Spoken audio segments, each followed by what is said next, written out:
برو بیا تا قدر یکدیگر بدانیم که تا ناگه ز یکدیگر نمانیم.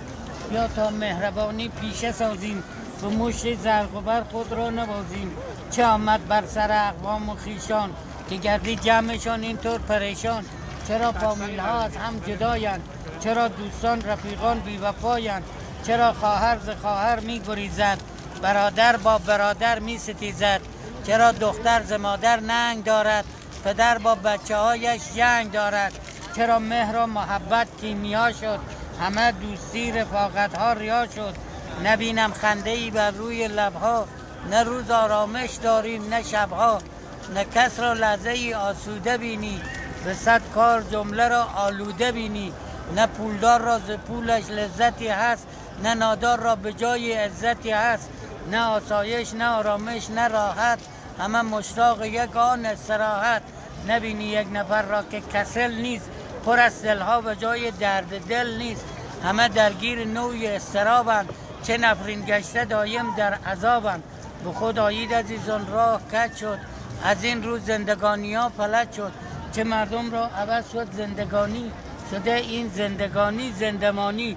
همه چیز هست روز خوش نبینیم، مدام سر در گریبان می نشینیم. به ظاهر خانه هامون کاخ شاه است، درونش یک جهان اندوه آه است. در و دیوار کاشی و سنگ است، ولی هر خانه یک میدان جنگ است. تمام خیر و برکت ها برافتاد، طبیعت با شما مردم در افتاد. چرا این گونه شد از من کنید گوش، شده مهر و محبت ها فراموش. دیگر از فضل بخشش ها اثر نیست، ز انصاف و مروت ها خبر نیست.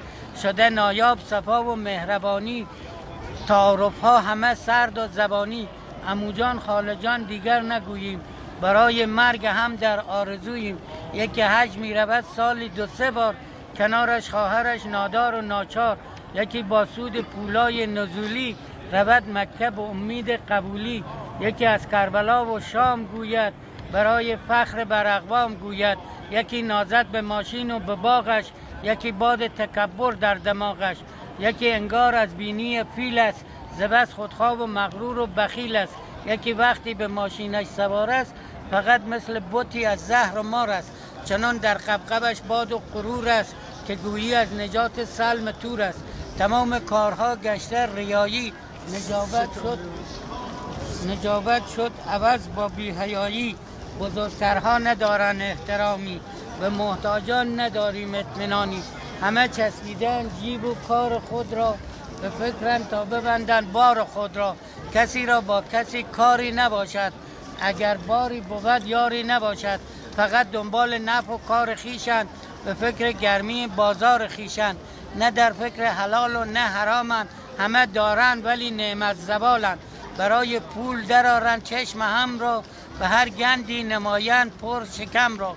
ز بس حرص و طمع در سینه دارند، مدام با هم چه دشمن کینه دارند. شرف را مثل کالا می فروشند، برادرها برادر را بدوشند. هنوز بابا نمرده سردماغ است، سر میراث دعوا داغ است. همه در عالم دیگر بگردند، عبوس و مخص و بی احساس سردند. چنین مردم دیگر خیری نبینند، اگر قارون شوند بازم همینند. خلاصه دوستان دانید چه کاریم، همگی بر خر شیطان سواریم. یا تا دست یک دیگر بگیریم، ضمانت نیست تا فردا نمیریم.